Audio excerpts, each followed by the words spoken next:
নমস্কার, আশা করি আপনারা সবাই ভালো আছেন। আবার চলে এসেছি একটা নতুন ব্লগ নিয়ে।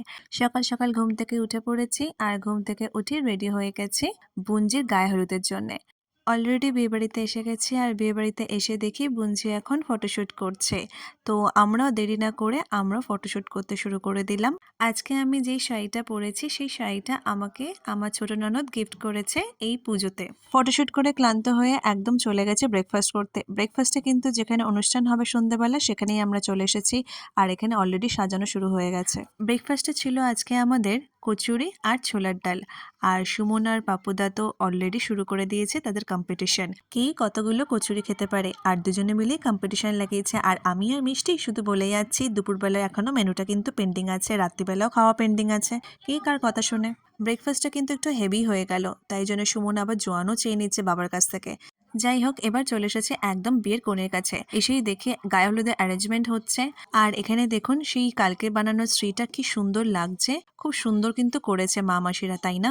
গায়ে হলুদের অ্যারেঞ্জমেন্টের সাথে সাথে আমিও একটুখানি এই স্ত্রীটা নিয়ে পোজ দিয়ে দিলাম। আর এই স্ত্রীটা হচ্ছে বরণ করার সময় কাজে লাগবে। বিয়ের দিন যেন আলাদাই একটা সুন্দর লাগে সবাইকে। দেখুন কি সুন্দর আমার বোনজিকে লাগছে হলুদ শাড়ি পরে।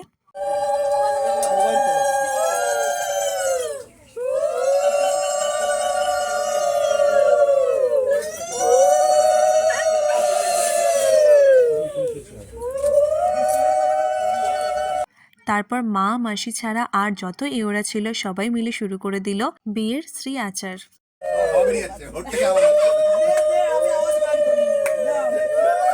তারপর এখানে বুলাদি আমার বোনজিকে বরণ করে নিচ্ছে। আর বুলাদি গায়ে হলুদ দেওয়ার পরেই কিন্তু সবাই ওকে গায়ে হলুদ দেবে।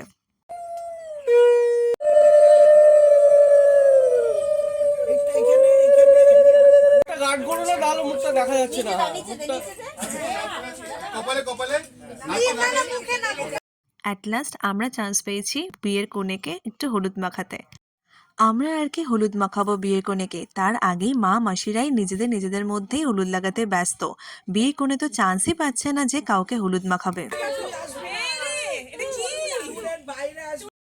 তারপর তো শেষমেশ ক্যামেরাম্যান বলেই উঠলো যে আপনারা এবার থামুন, আমাকে একটুখানি ফটো তুলতে দিন আমাদের বিয়ের কনের। তারপর আমরা তুললাম কয়েকটা পোজ দিয়ে ফটো হলুদের বাটি নিয়ে।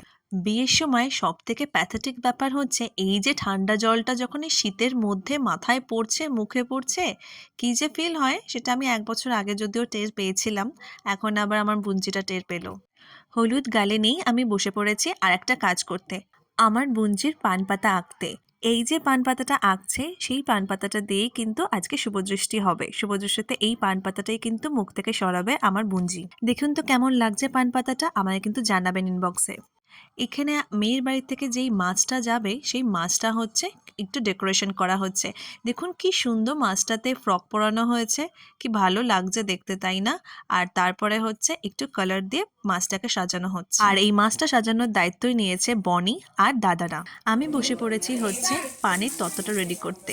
আর পানের তত্ত্বটা রেডি করতে করতে মনে পড়ে গেছে আমার সে আগের বছরে এই আজকের দিনই রিসেপশন ছিল তার কথা। আর আমাকে কোম্পানি দিচ্ছে দিয়া, সুমন আর জিজু।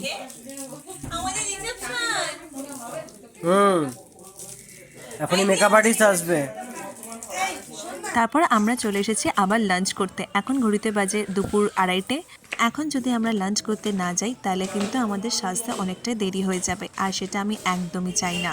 আজকে আমাদের লাঞ্চে মেনুতে আছে ভাত, ডাল, কাটা চচ্চড়ি, আর আছে কাতলা মাছের কালিয়া, চাটনি আর মিষ্টি। এখনো কিছু আসেনি। এটা হ্যাঁ এখানে দাও। এটা পেঁয়াজ কলি না, বাবা খাচ্ছে, মেশো খাচ্ছে, এখানে পাপ্পুদা আর মিষ্টি খেতে বসছে। সবার খাওয়া অলমোস্ট শেষ হয়ে গেছে, আমরাই কজন বাকি। চলুন আমিও খাওয়াটা কমপ্লিট করে দিই, তারপর তাড়াতাড়ি করে আবার সাজতেও বসতে হবে। তাহলে বন্ধুরা এখন আমি আসি, আবার দেখা হবে আমার নেক্সট ব্লগে।